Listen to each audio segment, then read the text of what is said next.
नमस्कार, स्वागत है study with Ravi YouTube channel में। आज भक्ति काल की प्रैक्टिस करेंगे। महत्वपूर्ण 40 प्रश्न हैं और ये प्रश्न TGT, PGT, LT grade, KVS, DSSSB सभी परीक्षाओं के लिए महत्वपूर्ण होंगे। तो प्लीज़ वीडियो को पूरा देखें और शेयर ज़रूर कर दें। चैनल को सब्सक्राइब ना किया हो तो चैनल को सब्सक्राइब करके बेल आइकन ज़रूर दबा लें। तो शुरू करते हैं। पहला प्रश्न है आज का कि भक्ति आंदोलन को ईसाई धर्म के प्रभाव स्वरूप विकसित माना है। ए ग्रियर्सन ने, बी रामचंद्र शुक्ल ने, या सी हजारी प्रसाद द्विवेदी ने, या फिर डी आबिद हुसैन ने। तो भक्ति आंदोलन को ईसाई धर्म के प्रभाव स्वरूप विकसित माना है। ऑप्शन नंबर ए ग्रियर्सन ने। प्रश्न नंबर 2 है कि शिव किस भाषा का शब्द है? कन्नड़, तमिल, मलयालम या फिर मराठी। तो इसका सही आंसर है शिव जो है वो तमिल भाषा का शब्द है। Option number B is right answer. प्रश्न नंबर 3, भक्ति भावना का विकास दक्षिण की आलवार भक्तों से मानने वाले आलोचक कौन हैं? आचार्य नंद दुलारे वाजपेयी, आचार्य हजारी प्रसाद द्विवेदी, या फिर डॉक्टर राम कुमार वर्मा, या फिर डी डॉक्टर रामविलास शर्मा। तो भक्ति भावना का विकास दक्षिण के आलवार भक्तों से मानने वाले आलोचक हैं। ऑप्शन नंबर बी आचार्य हजारी प्रसाद द्विवेदी।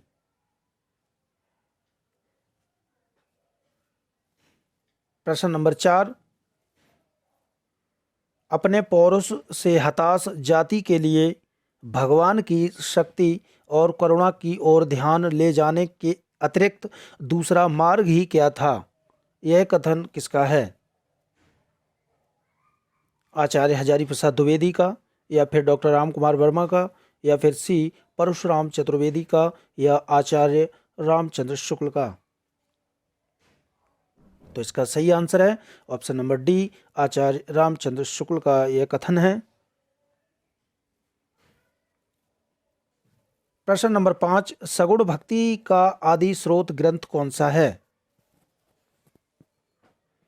रामायण, श्रीमद् भागवत पुराण, छंदोग्य उपनिषद, या फिर कठोपनिषद। तो सगुण भक्ति का आदि स्रोत जो ग्रंथ है वो है option number B Shrimad Bhagwat Puran. प्रश्न नंबर 6, आचार्य हजारी प्रसाद द्विवेदी ने भक्ति काल की समय सीमा क्या निर्धारित की है? तो इसका सही आंसर है ऑप्शन नंबर ए 1400 से लेकर के 1700 ईस्वी। ये हजारी प्रसाद द्विवेदी के अनुसार भक्ति काल की समय सीमा है। प्रश्न नंबर 7, भक्ति काल के प्रारंभिक अवधि में उत्तर भारत पर शासन किसका था? शाहजहां का, अकबर का, सिकंदर लोदी का, या फिर मोहम्मद बिन तुगलक का। तो इसका सही आंसर है भक्ति काल के प्रारंभिक अवधि में उत्तर भारत पर जो शासन था वो था ऑप्शन नंबर डी मोहम्मद बिन तुगलक का।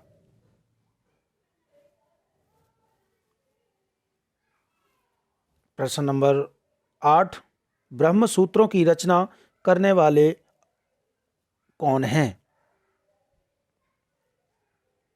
तो इसका सही आंसर है ऑप्शन नंबर सी वादरायण।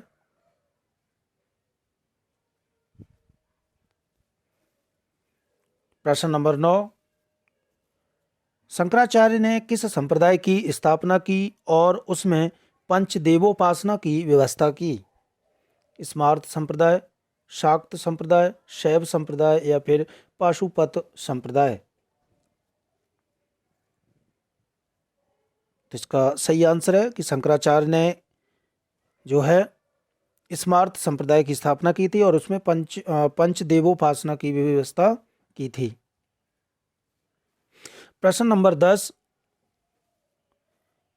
ब्राह्मण संप्रदाय के आचार्य हैं, ये ब्रह्म संप्रदाय है, ब्रह्म संप्रदाय के आचार्य कौन हैं? तो ये हैं ऑप्शन नंबर ए, मध्वाचार्य। प्रश्न नंबर 11, चैतन्य महाप्रभु किस संप्रदाय के संस्थापक हैं? ए, सखी संप्रदाय के, या बी, चरणदासी संप्रदाय के, या गौड़ी संप्रदाय के, या हरिदासी संप्रदाय के? तो इसका सही आंसर है चैतन्य महाप्रभु जो है वो गौड़ी संप्रदाय के संस्थापक हैं। Option number C is right answer. प्रश्न नंबर 12, रामचंद्र शुक्ल ने सूफी काव्यधारा को क्या नाम दिया है?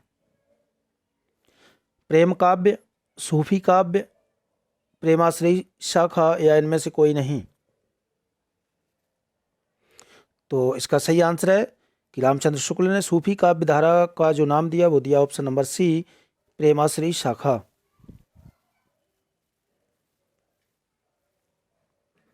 प्रश्न नंबर 13, रामावत संप्रदाय के प्रवर्तक का श्रेय किसे दिया जाता है? रामानुज को, नामदेव को, ज्ञानदेव को, या रामानंद को? तो रामावत संप्रदाय का प्रवर्तक का श्रेय दिया जाता है ऑप्शन नंबर डी, रामानंद को। प्रश्न नंबर 14, द्वैतवाद का प्रवर्तन किसने किया है?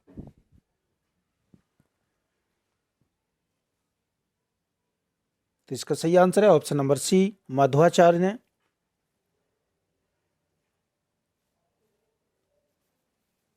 प्रश्न नंबर 15 है, पांच रात्र में रात्र शब्द का क्या अर्थ है? रात्रि का, ज्ञान का, आचरण का, या संसार का? तो इसका सही आंसर है पंच रात्र में रात्र शब्द का जो अर्थ है वो है ऑप्शन नंबर बी, ज्ञान।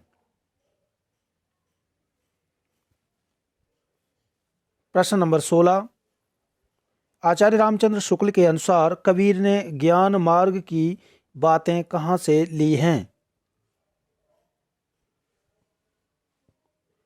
सिद्धों से, हिंदू शास्त्रों से, कुरान शरीफ से, या फिर भगवत पुराण से?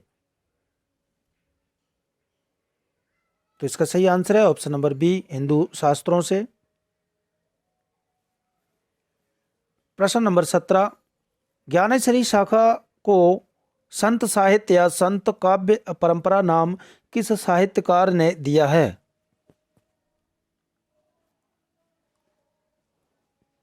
हजारी प्रसाद द्विवेदी ने, या रामचंद्र शुक्ल ने, या राम कुमार वर्मा ने, या फिर मिश्र बंधु ने? तो इसका सही आंसर है option number C, doctor Ram Kumar Verma ने ज्ञानेश्वरी शाखा को संत साहित्य या फिर संत काव्य परंपरा नाम दिया। प्रश्न नंबर 18, रामानुजाचार्य ने किस दर्शन का प्रतिपादन किया? द्वैतवाद का, अद्वैतवाद का, या फिर द्वैतवाद का, या विशिष्टाद्वैतवाद का, या द्वैतवाद का? तो इसका सही आंसर है रामानुजाचार्य ने किया है विशिष्टाद्वैतवाद का प्रवर्तन। Option number C is right answer.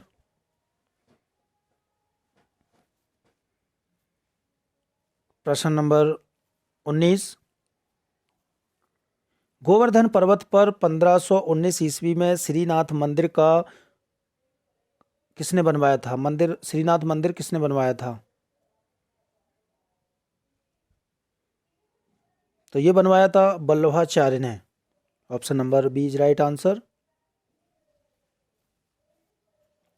प्रश्न नंबर 20 है, कबीर की उलटवासियों में कौन सा रस प्राधान्य है? वात्सल्य, श्रृंगार, अद्भुत, या भक्ति? इसका सही आंसर है ऑप्शन नंबर सी, अद्भुत रस। प्रश्न नंबर 21, संत काव्य में कौन से रस की प्रधानता है? शांत रस की, अद्भुत रस की, या करुण रस की, या फिर वीर रस की? तो इसका सही आंसर है ऑप्शन नंबर ए, शांत रस की प्रधानता है संत काव्य में।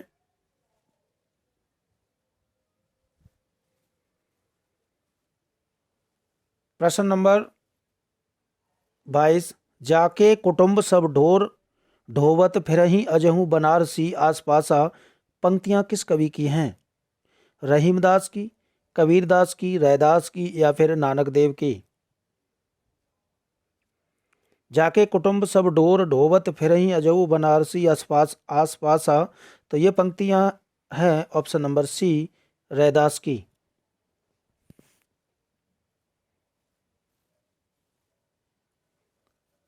प्रश्न नंबर 23 है, कबीर का अहिंसावाद किस संप्रदाय की देन है?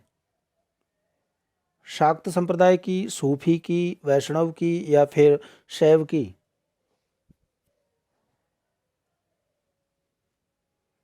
तो इसका सही आंसर है, कबीर का अहिंसावाद जो है वो वैष्णव संप्रदाय की देन है।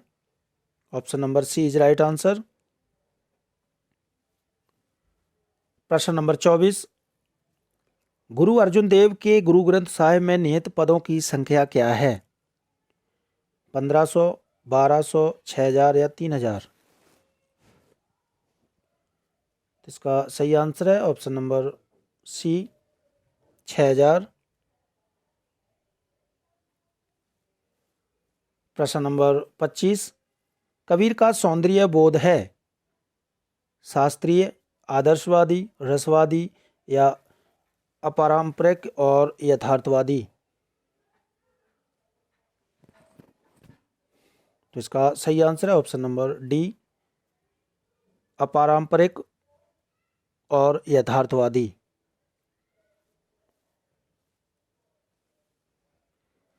प्रश्न नंबर 26, संत शब्द में शांत से व्युत्पन्न मानने वाले आलोचक कौन हैं?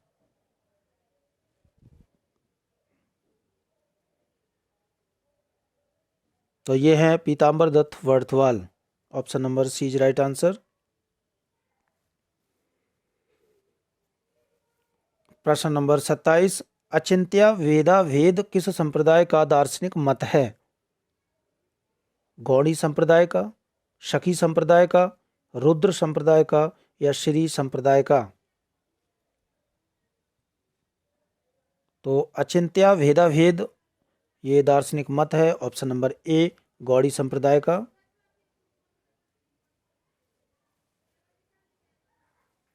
प्रश्न नंबर 28, दादू की रचनाओं का संकलन उनके शिष्यों ने किस नाम से किया?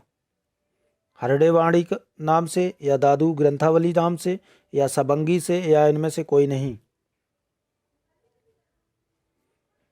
तो दादू दयाल की जो रचनाओं का जो संकलन किया है उनके शिष्यों ने, वो किया हरड़े वाणी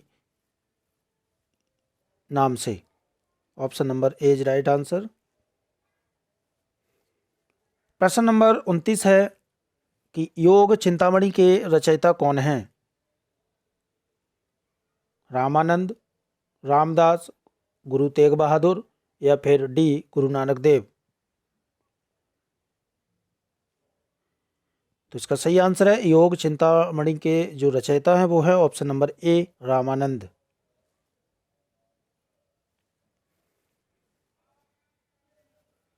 प्रश्न नंबर 30, कबीर परचई के रचनाकार कौन हैं?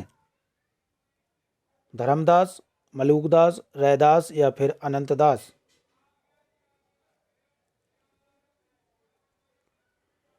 तो कबीर परचई के रचनाकार हैं ऑप्शन नंबर डी, अनंतदास।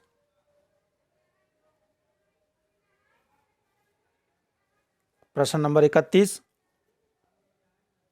किस वर्ग के कवि समाज के निम्न वर्ग से आए हैं? कृष्ण भक्त कवि या राम भक्त कवि या संत कवि या शिव भक्त कवि? तो इसका सही आंसर है ऑप्शन नंबर सी, संत कवि से जो है वो निम्न समाज के वर्ग से आए हुए कवि हैं। प्रश्न नंबर 32 है, ज्ञान समुद्र किसकी रचना है?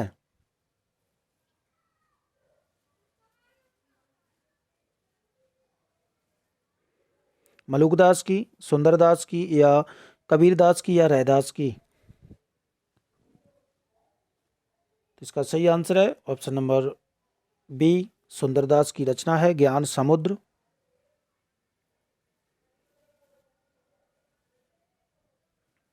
प्रश्न नंबर 33 है कि नारायण दास और दामोदर दास किसके शिष्य थे? सुंदरदास के, मलूक दास के, दादू दयाल के, या इनमें से कोई नहीं?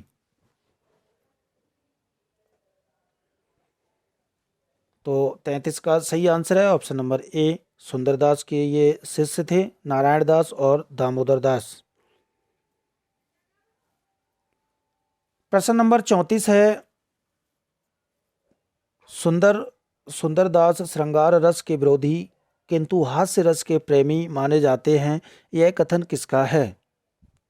रामचंद्र शुक्ल का, या हजारी प्रसाद द्विवेदी का, या डॉक्टर नगेंद्र का, या फिर विश्वनाथ प्रसाद मिश्र का?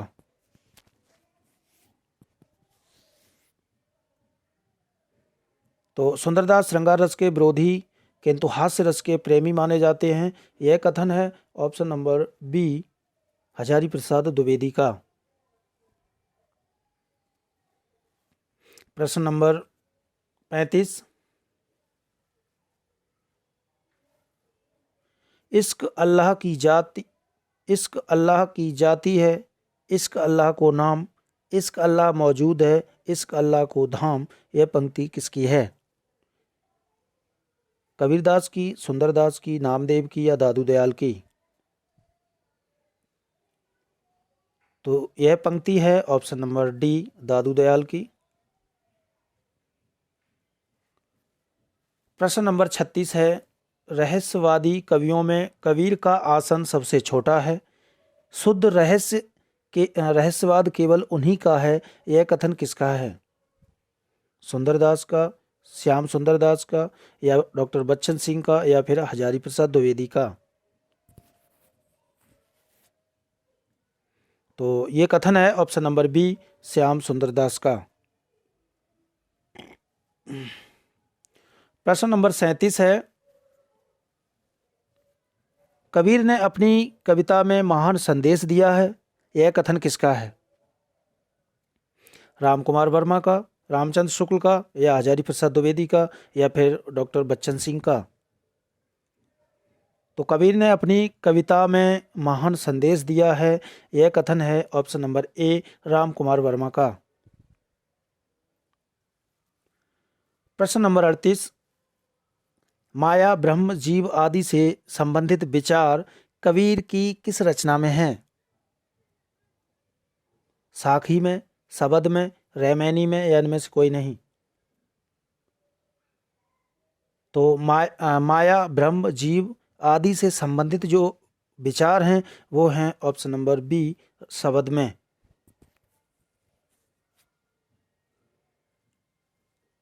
प्रश्न नंबर 39,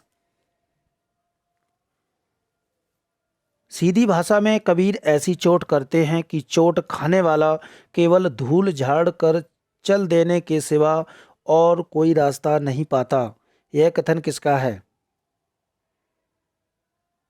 हजारी प्रसाद द्विवेदी का, या फिर राम कुमार वर्मा का, या रामचंद्र शुक्ल का, या फिर राम स्वरूप चतुर्वेदी का? तो सीधी भाषा में कबीर ऐसी चोट करते हैं कि चोट खाने वाला केवल धूल झाड़कर चल देने के सिवा उसके पास कोई रास्ता नहीं होता है, तो ये कथन है option number A, Hazari Prasad Dwivedi का। प्रश्न नंबर 40 और लास्ट प्रश्न है ये आज का कि डॉक्टर गणपति चंद्र गुप्त एवं राम कुमार वर्मा के अनुसार संत काव्यधारा के प्रवर्तक कौन हैं? नामदेव, कबीरदास, दादू दयाल, या गुरु नानक? तो इसका सही आंसर है, महत्वपूर्ण प्रश्न है कि गणपति चंद्र गुप्त और राम कुमार वर्मा के अनुसार संत काव्यधारा के जो प्रवर्तक हैं वो है ऑप्शन नंबर ए, नामदेव। तो ये थे महत्वपूर्ण 40 प्रश्न अच्छे लगे तो प्लीज़ वीडियो को लाइक करें, शेयर करें, चैनल को सब्सक्राइब जरूर करें। Thank you.